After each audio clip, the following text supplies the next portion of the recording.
మన పిలుపులో మనం ఉన్నామనుకోండి, ఎప్పటికీ ఎందుకు పడిపోయిన వాళ్ళు ఎందుకు పడిపోయారు? అంటే చాలామందికి వస్తుంటాయి, ప్రభువుతో నడిచేటప్పుడు కొన్ని అనుభవాలు కలుగుతుంటాయి.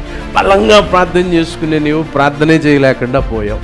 ఇదిగో అన్నీ గెలిచేవాడివి నీవు, గెలుపు దూరం అయిపోయింది. చాలాసార్లు పతనమైన ఆత్మీయంగా దిగజారిన పరిస్థితి వచ్చింది. ఇగో ఎంతో సింపుల్గా అపవాదులు గెలిచారు, నీకు గెలిపే కరువు అయిపోయింది. కారణం ఏంటి? When you go astray of your calling, నీ పిలుపులో నుండి పక్కకి వెళ్ళిపోయావు అనుకోండి, నీ పిలుపులో నీ ఏర్పాట్లో నిలవలేదు అనుకోండి, పడిపోతాం. కానీ ఎప్పటికీ పడిపోకుండా స్ట్రాంగ్గా ఉండాలంటే ఒకటి, నెంబర్ 1 నీ పిలుపు నీ ఏర్పాటు నీకు తెలిసి ఉండాలి. రెండోది నెంబర్ 2 దానిలో నీవు నిలిచి ఉండాలి. Praise the lord.